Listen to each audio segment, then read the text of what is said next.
Hi, I'm Miko, lead producer on Permafrost, and today I'd like to talk about one of the defining aspects of the game: surviving in a frozen world.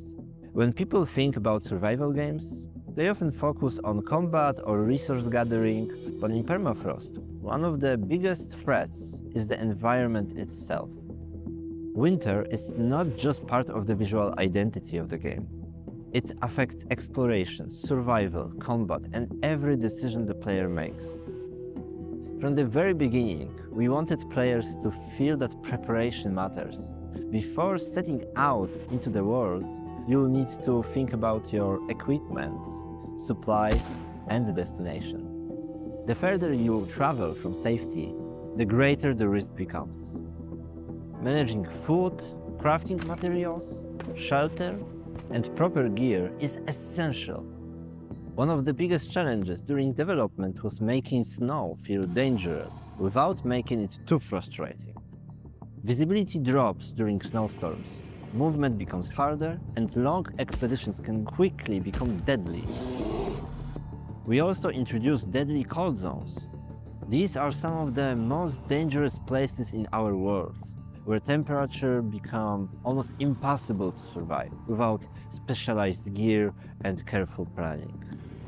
We wanted certain regions to feel truly hostile, places where nature itself becomes the main enemy. Entering these areas should feel like a major undertaking. The world of Permafrost is built around distinct regions and biomes with their own atmosphere, architecture, and dangers. Some locations are abandoned towns, frozen in time, while others are occupied by hostile factions trying to survive. Exploring these areas help players uncover what happened to the world and how different groups adapted to the collapse. Factions become a very important part of creating a believable survival story. We wanted every group to feel shaped by the environment around them. Survival changes people, and we wanted that visible in every NPC. Each faction has developed its own identity, priorities, values, and methods for surviving in these frozen wastelands. Wildlife is another major threat in the world. Animals in Permafrost are dangerous, unpredictable, and often just as desperate to survive as the player. Encounters with predators can quickly become deadly, especially during snowstorms or while traveling alone. Sometimes, the environment gives you very little warning before things go wrong. One feature that became especially important during development was the companion dog. The dog is much more than a cosmetic companion.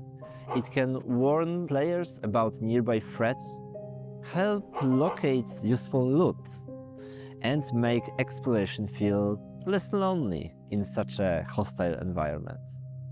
Building plays a major role in survival in Permafrost. Shelter is more than just a place to store resources. During snowstorms or freezing night, returning to a safe base should feel like a genuine relief. Players can construct and expand their settlements, fortify bases, and slowly carve out a place of safety in a world that constantly pushes back. Co-op gameplay changes the experience even further.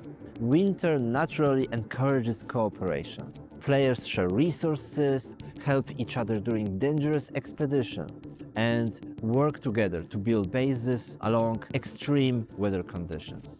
Weather became a major storytelling tool.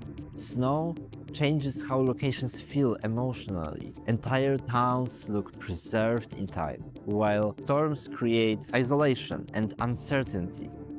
We wanted players to constantly feel small compared to the scale of the frozen world around them. At its core, Permafrost is about surviving in a world that no longer belongs to humanity.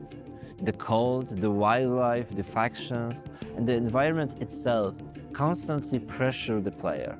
Whether you are exploring alone, building a settlement, surviving with friends, or venturing into the deadliest cold zones, We want every journey to feel meaningful, immersive, and unpredictable.